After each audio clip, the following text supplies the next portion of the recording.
James Mathers for the Digital Cinema Society at NAB 2022.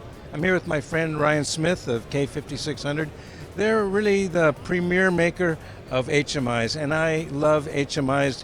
You really can't get a single source that's that bright with any other technology except HMIs. So tell us why I love HMIs. Thank you for that intro. That was great, Jim. Much appreciated. Yeah, HMIs, still 100 lumen per watt source. It's a point source that you can put optics around.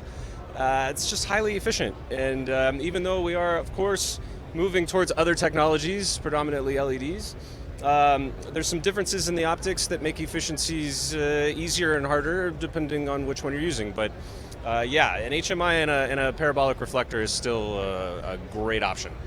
Tell us about your LEDs. Sure. So we have an entire line of LEDs, 300 watt Joker system, a 300 watt alpha, all working off the same controls and power supplies. Then we also make a line of panel lights called the Slice.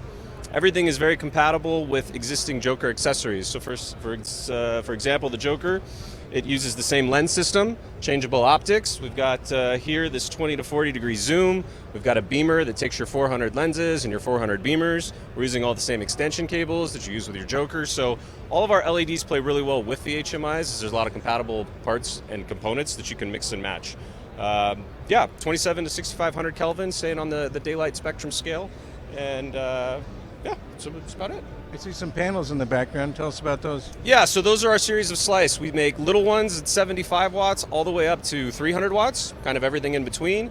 They're all compatible from a sense to where you can slide them together and build bigger ones. So you can put four 300s together and actually make a 1200 watt panel.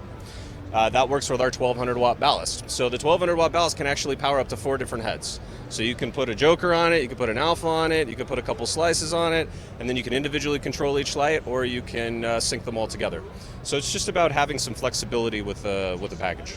Many manufacturers put the ballast in the head of the LEDs, but I noticed that you're putting it separately.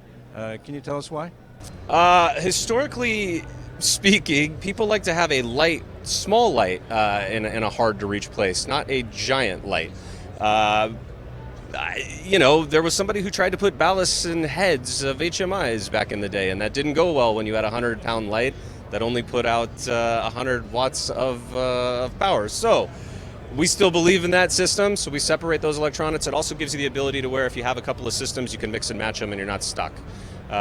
Which we still see all the time on sets now. It's great when somebody has a couple Joker 800s, and if one does happen to go down, which happens, you just grab another one and keep on going, and you're not stuck on set with no light. I know there's lots of companies that come into the market all the time, but they might not have the same set lighting experience that K5600 has. You guys have been around for a number of years now. Not you personally, but oh no, a company's been around since 1992. I haven't been here since that time, but yeah, it's we're starting to age up a little bit for sure. But yeah, 1992 company started, still going strong. And I mean, the HMIs are still, like I said, they're fantastic, especially when you're looking at bouncing light, source 4 optics, PARs, and efficiency. There's still no way to get that kind of punch in that small of a package. Well, thank you very much, Ryan. Absolutely. Keep at it. Don't let our HMIs go. We won't. Trust me. That's great. Thanks, Jim. Appreciate it.